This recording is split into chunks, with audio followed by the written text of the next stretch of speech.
Ta fáilte romh a lig and Seán Murray. You're all very welcome to the James Conley Visitor Centre. My name is Seán Murray, the Heritage Manager here, and I'll be chairing tonight's event.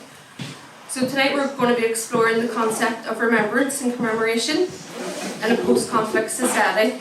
And just very mindful that conversations like this can be quite emotive, especially for some in the audience. So I just asked everyone to be mindful of that, and we're used here to be welcoming people from all different types of backgrounds, with all different experiences. Although these conversations can sometimes be difficult, it is important to have them to make progress and move things forward. So I'd like to welcome tonight's panel. Each panellist is going to come up and give us around 3 to 5 minutes on their view on the subject, so their view on remembrance, before we open it up to questions. So firstly we'll have Glenn Bradley. He was born in 1967 in West Belfast. He's a former soldier, Ulster Unionist Party officer and a chief businessman who is also renowned as a peace activist, ethical trade pioneer and leadership consultant. He is currently on the board of the Belfast Charitable Society and chair of Veterans for Peace Ireland. Seán Murray works full-time as a policy advisor for Sinn Féin. He is a former political prisoner interned without trial in the 1970s and sentenced in the H blocks in the 1980s. He is also active in community politics and engagement processes to consolidate our peace and political processes. William Mitchell is the Project Director for Action for Community Transformation, the ACT Initiative, a conflict transformation programme designed to support the civilianisation of the UVF. Having been incarcerated for almost 13 years as a political prisoner, he has considerable experience working in conflict-related situations and has worked with hundreds of individuals to develop techniques of adaptive leadership. So, big round of applause, please.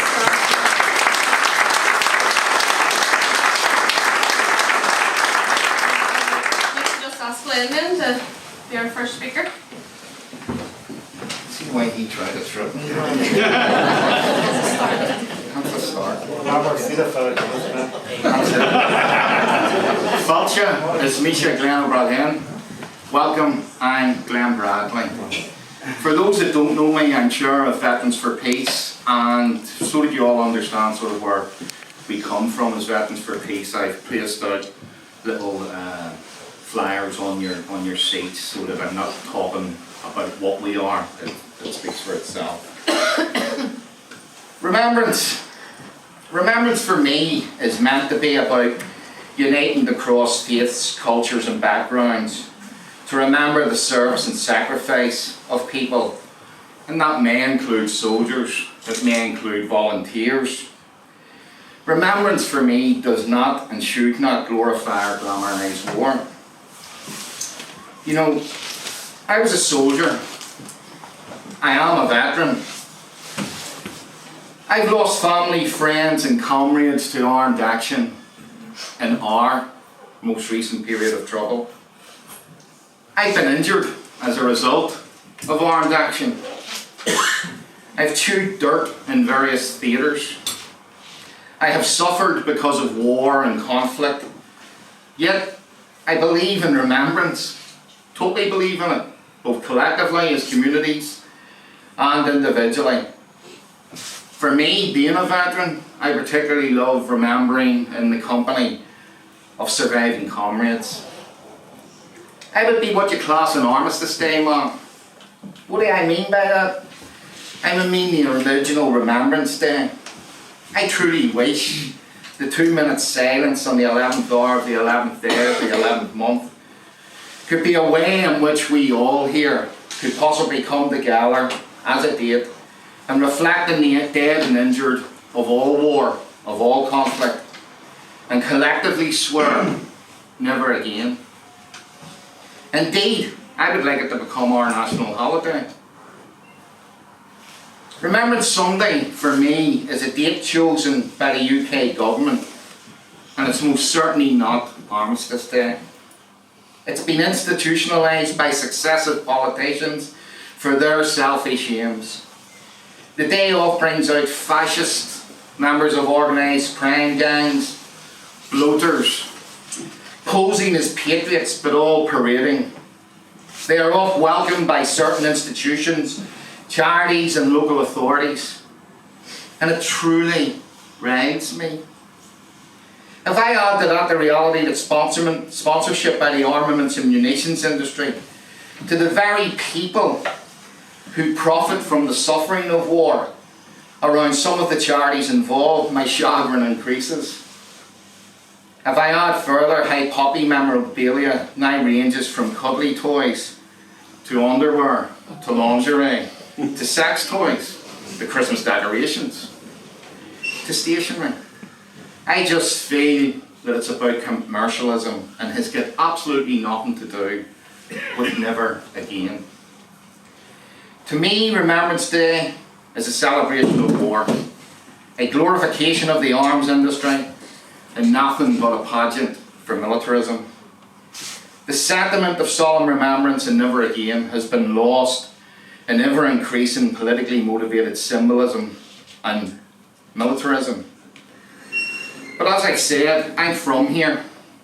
And if we think of World War I in particular, the 36th, the 16th, the 10th Irish Divisions, 255,000 Irishmen, 45,000 of them killed in action, over 70,000 of them injured, they surely deserve to be remembered.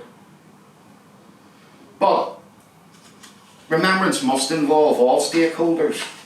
So, keeping in mind that I am on 5 minutes, and taking responsibility in 2023, I want to remember all the lives devastated by war and to express my continued desire for peace and an end to militarism. Acknowledging suffering, I want us all to remember those who don't fall in war, but very often fall daily in their fight against post-traumatic stress disorder or other mental health or physical injuries that they've incurred, or indeed the homeless. Their suffering is a living testament of reject in many societies. In 2023, all of us who played a part in the balance of the past have a duty of care to all who suffered and yet still live. In 2023, all have to accept that while remembrance is a right, it must be done respectfully and responsibly to ensure that people are not being re-traumatised and that memorial actions are not heaping further suffering on the individuals, families or communities. I call it remembering responsibly, with no more suffering as the core focus. Lest we forget, no more suffering, never again. Thank you.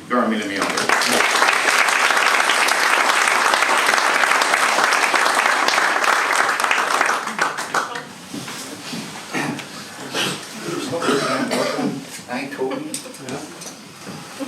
That's Bluet's training. First of all, I'd like to thank the organisers for putting this event together tonight. You were said it's a sensitive issue, it is. It's also a very important issue. And it's important that all perspectives on the issue are heard. And people have an opportunity to give their views. And I'd like this event tonight to be as interactive as possible.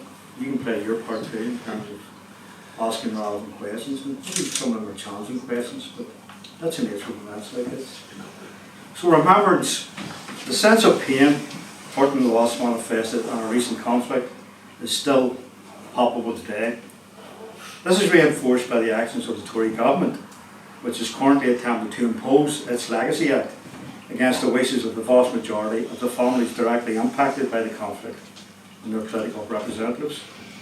This Act will effectively remove any legal remedy open to them via inquests, investigations and police ombudsman's reports by the 1st of May next year. And if you heard in the news tonight, 200 families today have been contacted by the police ombudsman's office to say that they can no longer conduct investigations into the death of their loved ones. 200 families, folks. That's a direct consequence of this Act.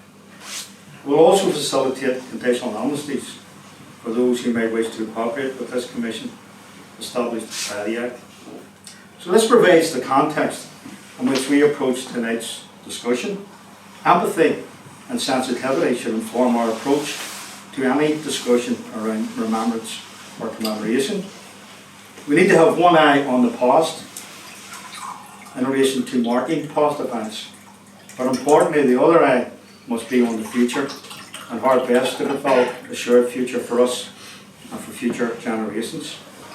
We should address these discussions with the core principle that everyone, from whatever perspective or background, has a right to remember their dead, albeit with certain caveats.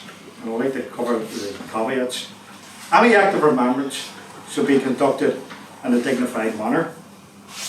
As we continue to live in a highly divided society, emerging from a recent conflict, it should be carried out in a manner sensitive to the views and perceptions of others who may have lost loved ones due to the actions of the individual or his or her associated organisation who has been remembered.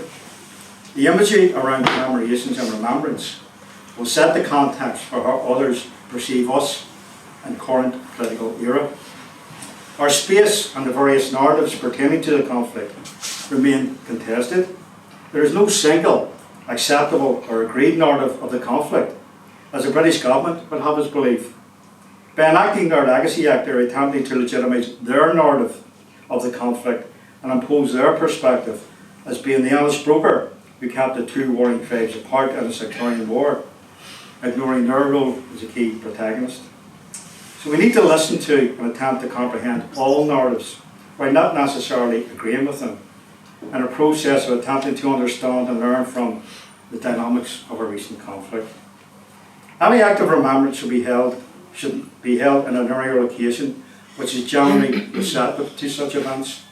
They should never be conducted in any location where opposition could potentially manifest itself.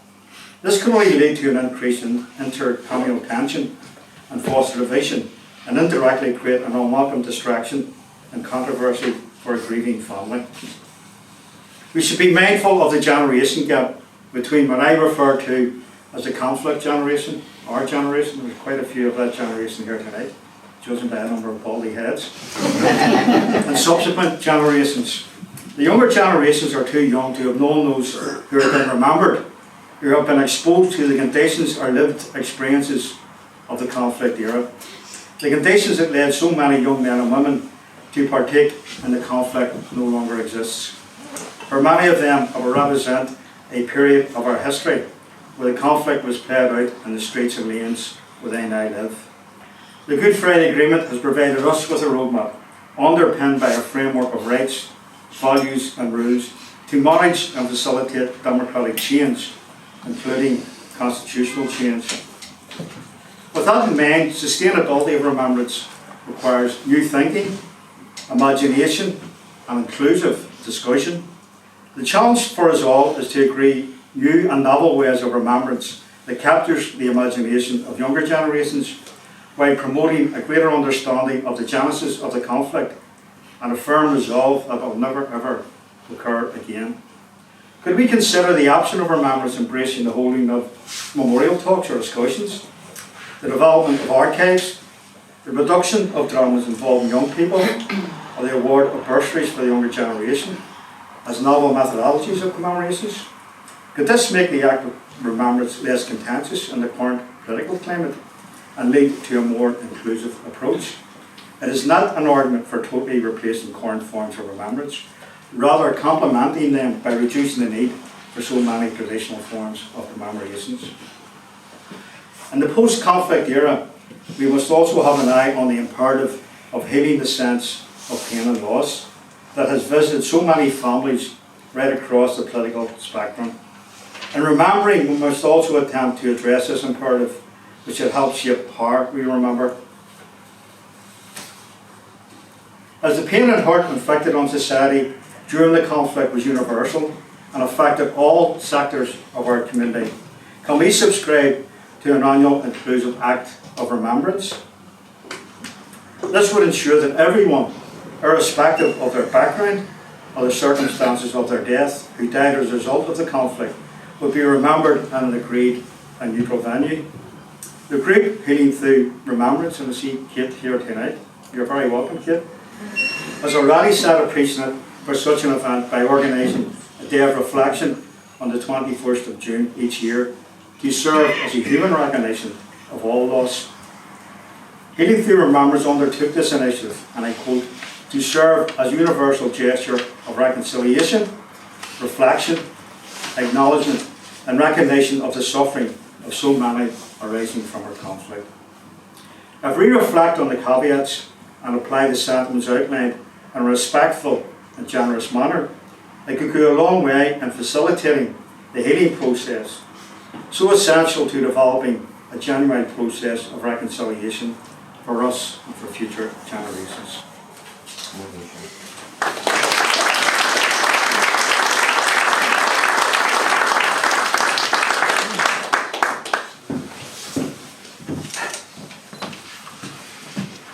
Folks, but an apology before we start. If you hear me coughing and spluttering, it's nothing other than a chest cold and a dry cloth. So don't forget the button. Also too, with the theme of remembering, at 65, my ability to recall some things isn't what it used to be. So I've made some bullet points that I'm going to speak from. When Seán asked me to do this, a loyalist coming to the James Connolly Centre to talk about remembering, I thought there was a bit of a poison chalice somewhere there. But I accepted the invitation in good faith because this is the third time I've been in this building, and I have to admit that I've been warmly received on every occasion. I actually go away envious because when I return to the shackle, there's nothing comparative. And whilst we're working towards it, as of yet, we still haven't got anything that equates to this. So I hope that what I have to say may be different from the two colleagues here, but should hopefully engender a bit of an interactive dialogue between us that I know will be done with integrity. So Action for Community Transformation, whilst I can't argue that it's immersed in remembering, we do have an influence on some aspects of remembering, and I'll outline them towards the end of my presentation. But I want to begin differently from my colleagues by talking about the concept of remembering, because what by and large we learn is that contributions are usually from a whole gambit of different entities, like for example historians, academics, authors, poets, even songwriters. Historically, over decades, centuries, millennia even, have made contributions to the concept of remembering. And in that respect, it's an internationally renowned concept that we learn is rooted in tradition, heritage, often folklore, wherein those acts of remembering are often portrayed intergenerationally, to the extent that sociologists and social scientists would infer that it's actually the most individual concept that underpins our culture and identity, to the idea that it actually shapes who we are. In that respect, what it can be both positive and negative, because as a student of social science, one of the things I learned significantly about is the conditioning we apply intergenerationally over lifespans that's linked to tradition, socialisation, economy, heritage and the like. So the act of remembering can actually be subverted on occasion. And in that respect, I want to lift a short sentence which is referred to in the FIT report by the UN rapporteur in consulting about groups coming out of conflict on the sensitivities associated with remembering, when he said the delicate balance between forgetting and remembering should be in some way nurtured. And that is true of this place, I believe, because at times, often we are more prone to border on forgetting what occurred rather than remembering. So, bear with me briefly, because this notion of revisionism is being played out contemporary today in the toxic nature of our politics that has a wedge driven around it between remembering our history. Because some people in this notion of asymmetric politics, where everything now is equal and opposite, to the extent that they want A, so we want B, and vice versa. We run the risk of rewriting history to suit our own political agenda or to suit our own particular perspective. And as a national entity, both in Northern Ireland and in the island of Ireland, the conflict has obviously exacerbated our ability to remember, or our incidents of remembering, to the extent that it is so sensitive that the one thing emerging from the FIC report that could not get any consensus was the act of remembering. Because what's identified there is that locally, what we're more prone to do is have this juxtaposition in remembering, to the extent that it's either official or unofficial. In being official, it's more prone to include innocent civilians and security forces. And being unofficial, it's more prone then to, in some respects, remembering those that played a combative role during our conflict. And in this notion of memorialisation, what I recognise is it can be physical to the extent that it's permanent. And there's lots of examples of that. For example, in murals, in stones, in plinths, in buildings, in places like play parks and streets, all that have been afforded an unofficial memorialisation, usually more often than not with those non-state actors, as are referred to within the academic world now, of being combatants. But the non-physical, or the less permanent, are those things that are maybe softer. Like, for example, parades, events, conferences, even this tonight, seminar of this nature, you could see as a non-physical act of remembering, because it's not permanent. It leaves us when we leave here. Some things might resonate with you, but it's not there permanent. It comes and goes. But the one thing emerging from all of this, and from what you've heard from the previous two speakers, is there's by and large a global international consensus. And I'm going to quote the MP for North Belfast, John Finnegan, who said at his address in South Armagh recently, we all have a right to remember.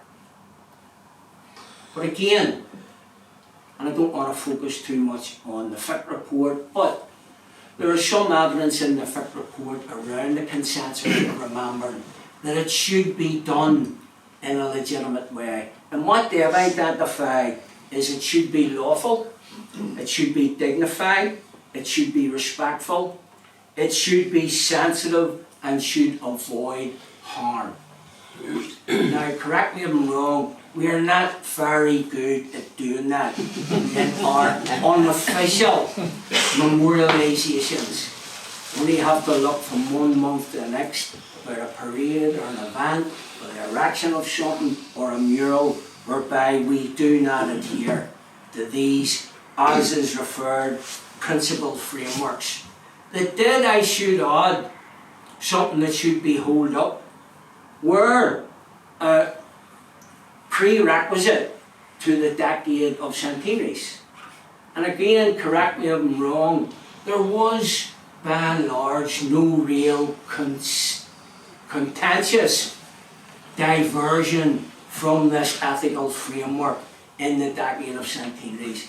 People, by and large, if it wasn't a plural commemoration, did in their own communities adhere to these principled frameworks. And you only have to look no further than the City Hall.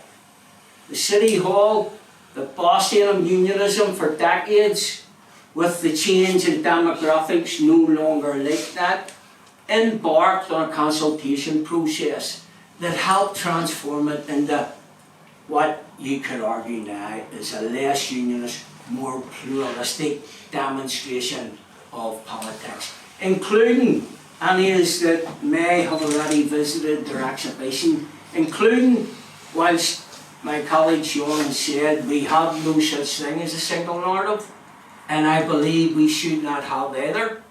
Single narratives run the risk of being discriminatory for one side over the other. Why do we not have a narrative that integrates both perspectives? And you could argue that that's been done successfully in the changes that have taken place within the last 10 years in the City Hall. So, how does that fit into this concept of remembering? Just to conclude, because I said at the start, we're not like healing through remembering, just to name drop Kate again. Glenn's the only one who hasn't mentioned her.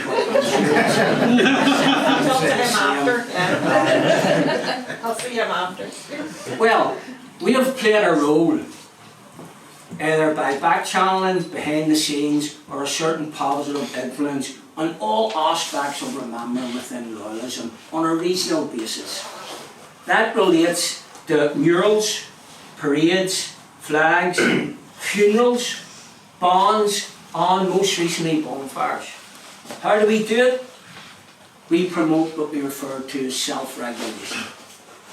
What we do behind the scenes is we work then daily with those people who put themselves in the position of organising one of these activities, albeit a permanent one, like a mural, or a less permanent one, like a parade.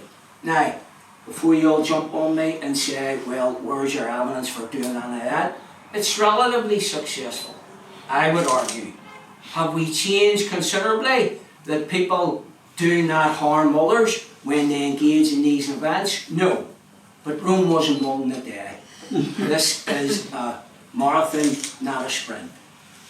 So we have actually devised protocols for all these type of events that we encourage people to adapt, including those most contentious ones that make the Sunday tabloids occasionally. And again, just to conclude, I'm mindful that these localised, unofficial events that we hold, whilst I don't believe in my experience anyone ever sets out to explicitly harm others. I want to quote Kate again, introduced me to a quote that's front and centre in an exhibition in my building. And that quote is, every day of the year marks the anniversary of someone's death due to conflict. We all should be having that front and centre if we're engaged in any act. Thank you.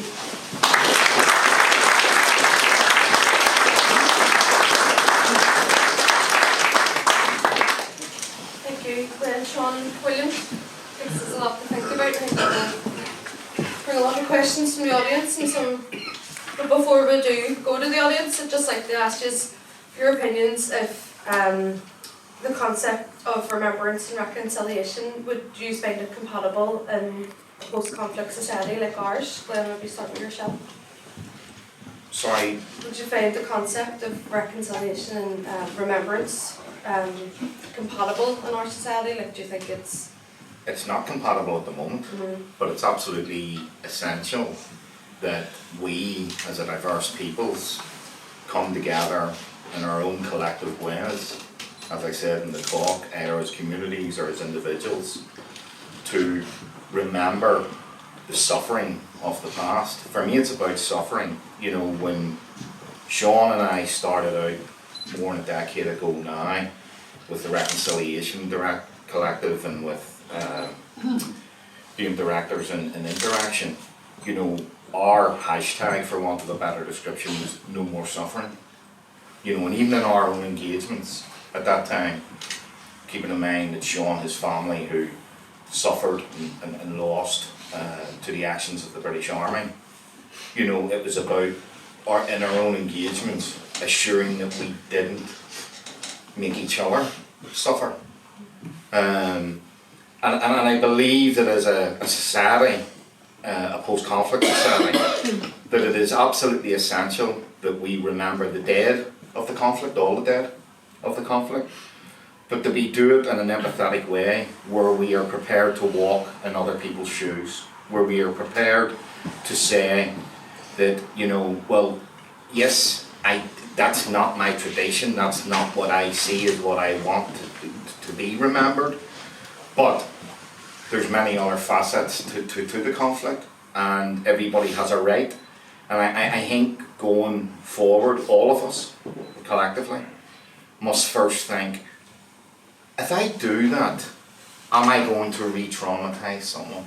Am I going to increase the suffering of someone by something I say or something I do? And I think that mindfulness should apply to everyone in the concept of reconciliation and remembrance. And it's certainly something that I would try practice day and daily. And certainly I know all our Veterans for Peace that do it. And that's what we're about. So yes, I absolutely believe that remembrance and reconciliation go hand in glove together, both as individuals and as community collectives, and then within wider society. Well, it's essential, it's imperative, it's a political and social imperative, and represent a delicate balance, to use William's term, but it's achievable. And William mentioned about the decades and years, and I think it's important to reflect on that. And why was it so successful? Because people came together from different perspectives and sat down and hammered out a set of principles which underpinned many of the events. And I remember the City Hall, there was an exhibition, and it was around 1916. If you asked a Republican, what does 1916 bring to mind? Easter Rising. If you asked somebody from a Unionist Loyalist perspective, the Battle of the Somme. So we had a single exhibition, two sides of that exhibition, one from a Republican perspective, one from a Loyalist, Unionist perspective. And I thought that was brilliant. And people just, who were met to the exhibition, didn't just go to one side. Because I stood and watched it for quite a while one day, and I went to both sides. And I found it very interesting. So it's important that, we are all perspectives, and that people have that opportunity to have their say. But getting back that, we're on a journey with commemorations. When you think of how commemorations were in the past 20, 30 years ago, they're highly militarised. The key to it is to demilitarise the notion of commemorations. And I've looked at some of the thinking that Republicans are talking about now in terms of how to deal with commemorations. Because if we want to build a genuine process of reconciliation, it's essential that we do that. Because other people are watching what Republicans do, the same way as Republicans are watching what other perspectives do as well. And we can't be indifferent to the pain and suffering that happened during the conflict. Republicans were responsible for causing a lot of pain and suffering. A lot of pain and suffering was visited on Republicans. That suffering didn't pertain to one perspective or one side. It hit everyone. And any family's grief for suffering, and that's still pertinent today, goes right across that spectrum. And I think we have to have a commitment that we never ever reach that situation again. I remember speaking at a Republican commemoration, and there was many young people there. I remember saying to them, the gift of my generation to your generation is you will never see the inside of a prison cell again. You will never have to risk your life on active service. And I don't think we could grant a greater gift to another generation. Those days are over, folks. No one who lives through that era, from whatever perspective, I'm sure it's the same, with William and Glenn wants their kids or their grandkids to have to live through that type of scenario, that situation. So we must grasp the difficult issues, sit down, discuss them, be as included as possible, because we'll never build the type of society that we all aspire to unless we deal with these issues. And it's not a political battle, it's a battle about humanity. It's a battle about building that type of society that the next generation must have. We can't pass the burden of what our generation suffered or what our generation did on to our generation. I think that's what drives us. You know, I have kids, I have grandkids, and I look at them and I say, I don't want ever, you know, to see them having to endure what we had to endure. And that goes for all sins. Well, with a lot of events in more recent times, I don't think reconciliation underpins why people hold them in the first place. I do believe at times we pursue it in some respects, like Good Relations Week or something like that. I most certainly believe events like this are underpinned by peace building and reconciliation, but by and large the unofficial memorialisations and commemorations that we all know are more than sensitive aren't underpinned by reconciliation. But I repeat what I said earlier, I don't necessarily believe people that convene such events or erect such permanent memorialisations seek to do harm, but implicitly they do, and they're not often cognizant of it.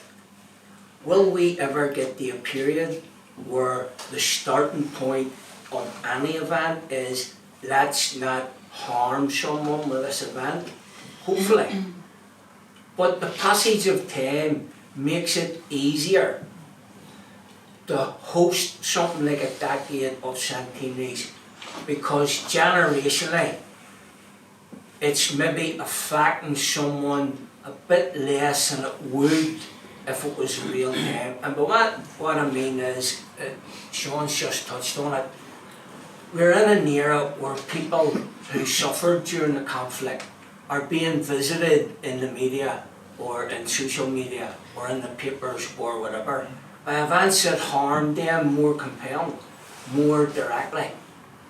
And until such times, and this isn't a cop-out or a throwaway comment, of time progresses, we need within that void, I believe, to get to some agreed format where these ethical principles that's been referred to more than once are applied equally to unofficial commemorations and memorialisations as they have been historically. And in that respect, I go back to my conclusion. I believe that can only be done by self-directed responsibility, by self-regulation, by people that are wanting to host such events have uppermost in their mind who, if anyone, is this going to harm. Just touching on that, William, if there was such an agreement to come out around remembrance, you know, if there is no official narrative on the conflict, so society in that sense is divided. If you were to come up with some sort of agreement around remembrance for all the local communities, what would those sort of principles look like, do you think? Emer, I don't believe, and again, Sean has touched on it, I don't believe in the single narrative about anything. I don't. Because here's an example. People are born into the same household. People are socialised as children. People engage in primary and secondary groups all their lives. And two brothers, often twins, come to a fork in the road at one stage or other, which is endemic of the conflict, and one joins a priesthood or the church or becomes a teacher, and another joins a paramilitary organisation. Now, my PhD senior supervisor, Emeritus, Bill Rolson's in the room today. He knows I wrestled with this concept for years when I was a PhD student, because if you could write an understanding of why that happens, you could battle it and make millions. Unfortunately, I've never made a penny from the PhD, and they say by 20 years it's defunct, so I might think about doing another one soon. And look, I digressed there. What I was leading up to saying in relation to what I agree with Seán is you need to somehow converge dual narratives, or more than one narrative, and 50 perspectives on a given thing. And it's not that you're belittling one or upholding another. What I believe it is it's giving people a broader understanding of a narrative. And what they make of it is up to them. Like, for example, I have an exhibition in the Shankill Road called From the Signing of the Covenant to the Signing of the Good Friday Agreement. Now, you'd think, whoa, going to get in there and it's all about Carson and Craig and the monolithic unionist state and how it misruled for decades and blah blah blah. It starts with opposition to Home Rule. But the second thing it introduces you to is who was systematic in implementing Home Rule. John Redmond. And what did John Redmond do? Equal and opposite to Carson, he formed the Irish Volunteers. And what happened to the Irish Volunteers? As we have heard from Glenn, they were integrated in the 10th and 16th Irish. And people that at a given point in our history, for opposing ideologies, were going to kill each other, died along the Western Front. Now, if you introduce people to this duality, this pluralism of what we have, and I say this because as a young prod in a state-maintained school, I never learned anything about Irish history. I was taught Irish history in non-cash by, ironically, Gusty Spads.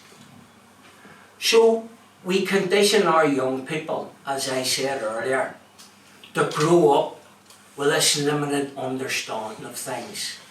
And unless you broaden their perspective and raise their aspirations and introduce their opportunities to other more diverse things, then you do what somebody far more important than me has said is, if you don't learn from the past, you run the risk of repeating it. Seán or Glenn, I'm just everything that Billy said and you know, in bucketfuls, you know, I give. Many in here would know that I participate in talks regularly, where there'll be myself, a former volunteer of the IRA, a former volunteer of the UVF, and I'm the British soldier. And we give these talks almost week in, week out, and the three of us could be talking about the same event, and we will come at it from three completely different truths. And it's our truths. It is our truths. And that's the difficulty that we have in our communities and within our families, as William alluded to, with people that go off on different courses. And it's our lived lives that have made us, so for example, I didn't come out of the British Army in 1994 and suddenly overnight become a peacenik. It took me to go through a period of PTSD recovery. It took me to study with Thich Nhat Hanh and the Dordogne in France and do a bit of Buddhism before I became, this guy that sort of absolutely believed in his heart and in no more suffering. So, and everyone in this room is on a journey of sorts. But I believe that we can apply ethical caveats to how we remember. And it just, for me, the right understanding, as in the right understanding of why are we doing this, the right thought behind it, the right speech surrounding it, the right action, the right livelihood, the right effort, the right mindfulness, that word again, mindfulness, and the right confrontation. And to me, it should always be about that hashtag that I talk about, no more suffering. Now I get that people are saying there's, William with the UVF and so on's on a journey of transformation and so on, the IRA have transitioned and they're going through a period of looking at the memorial events and the frequency and volume of those. But it has to be about, you know, the dead. Nothing we do in this room can ever bring back our dead. Nothing. And I include in that comrades and relatives who died in our conflict. But what we can do is assure that their memories are respected by doing a form of remembrance that enshrines why they died so that no one else has to die. And for me, if we keep that as the focus of what we're doing as individuals, and that ripples out in our families, and that ripples out into our communities and wider society, then I think we'll be grand. But those statements, those ethical caveats that I read out, you know, I think that for me is a good basis, a solid foundation stone for any sort of subsequent, I don't know, directive, law, edict, whatever you want to call it, principles that will come out of how we actually choose to remember in the future. Your questions around underpinning principles? Well, I've outlined most of those in the presentation, and that's not about reinventing the wheel. They're well-grounded principles, and they were some of the principles we adopted when we're dealing with the period of centenaries, because we were worried coming up to that period, this could be a very divisive period in our history. So can we sit down together and define these principles, which would allow us to do what we had to do from different perspectives. And it's about empathy. You know, walking in another person's shoes, how will they perceive what I'm doing, right? Do I need a blaze to do it in a blaze of publicity? Because social media can be a poison at times. You know, if somebody sees something that they want to pick up, you know, they'll sort of characterize it as something else, and then takes on a life of its own. So it's about thinking about the event, planning the event. To give an example, I'm a member of the Commemoration Committee. How do we commemorate? It's a recompense ceremony at a local garden. There's no military trappings, there's no parades. It lasts maybe 15, 20 minutes. We invite members of the relatives of the person who was killed during the conflict, whether civilian or whether connected to the Republican movement. And the families are happy with that. Not all families want to commemorate. We have to respect that. Some families just want to move on. Some of them have been dead maybe 50, 60 years in the current conflict. You have to respect the views of the families. But I think it's sitting down to say, and I keep saying this, having that engagement, making people aware of what your objective is, and apply it to the current politics of the day. We're in a different era, folks, from what we were 30, 40 years ago. And when we're talking about our dead, it's important to talk about their lives, not just about the circumstances of their deaths. There are men and women, you know, who grew up in our respective communities. When they were growing up, there was a political time bomb ticking away which they didn't know about. That time bomb exploded, and that just sucked people into the conflict because they felt they were doing the best to defend their family and their community. I remember talking to people from a Loyalist background, and there was different watersheds in that conflict which attracted people to the conflict. You know, 1969, where I lived, Clonard, 2 streets born to the ground. For my generation, that was enough was enough. This isn't going to happen again. When you're up and around for leadership, there was no political leadership at the time. The Nationalist Party wasn't even organised in Belfast. Who was the leadership that you looked up to? Who provided the leadership? Republicans and others. Now, totally different era. And some of our work in South and Glen have done is come in and talking to young people. Because there's no glory around conflict. It's death, it's suffering, it's pain. So you have to stress that to young people, because some young people think, you know, they watch a DVD of what happened during the conflict and say, well, I want a piece of that. Well, you have to understand what a piece of that means, you know. And that's very important. But the underlying principles are there. It's empathy, it's about vocation, it's about doing it in a dignified way and walking into our person's shoes. Because if you're commemorating, say, a volunteer from the IRA, that volunteer could have been responsible for killing members of Glenn's family or somebody else's family, and vice versa. You know, because we've all lost, we've all had pain. So I think it's a common sense of humanity to try and deal with that sense of pain and build that type of society for future generations and for us, but especially future generations. Sean, just on your opening remarks, you had mentioned the Legacy Act, and both you and William also talked about there's different forms of remembrance. So a lot of people think of the more traditional forms, a brief land ceremony or a parade or something like that. But I mean, it's also museums, exhibitions, storytelling, oral histories, heritage projects. In your view, for all of you as well, what are the potential impacts that the Legacy Act has on local communities remembering and being able to share their stories, even in terms of accessing archives and things like that? I remember we were negotiating this issue in the Storm Agreement back in 2014, seems like a lifetime ago. And the whole focus was on providing a mechanism which was independent, right, which would facilitate the right of all citizens to express their experience during the conflict. And already very good projects there. The Dukas project involves Community Council. Even through our members, I think they've got a project as well, have they? In relation to it. So there are many good projects there at the community level. And from our perspective, we were saying, you know, if people want to record their experiences, they're not going to go to a state institution because there's still that mistrust of state institutions. What you have to do is help and assist the local community groups who already have these projects. And for example, you need maybe to digitalize some of their records, but some of their records will be going back years and years and years. So the state's job was to provide the finance, the help, the assistance, to identify gaps in what wasn't happening. Because there are many phases of the conflict. And I remember discussing this with people. We talk about what happened in the prison. And I think you need to look at this from a gender perspective. What about what happened outside the prison? I was in prison, my wife's here. She had to bring up a family on her own. Same with many people right across the board, whether they were Loyalist or Republican.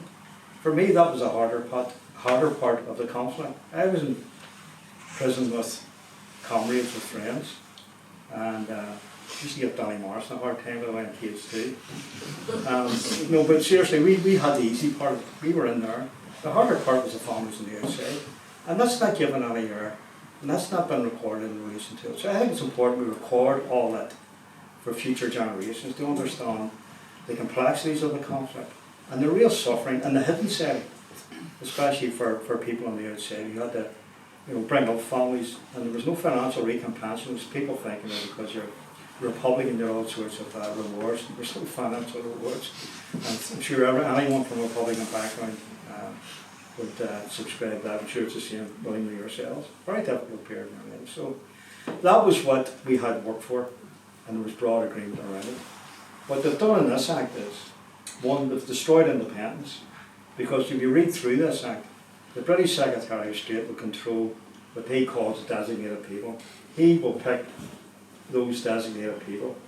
He will also pick relevant organisations. This is the term that they use in this, right? So there's no sense of independence. Anybody with any integrity would not touch these projects with a barge pole. What we should do is try and look at getting resources in some way for the existing projects at a community level, identify gaps where possible, and look at gaps, one similar to the one I referred to in terms of not only the prison struggle, but the struggle on the outside, while prisoners were on the inside, those type of things. Identify those, get the resources for those.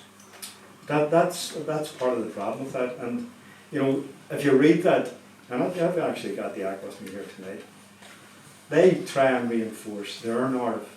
And William was talking about there's no single narrative. They're trying to ensure that their narrative is the narrative.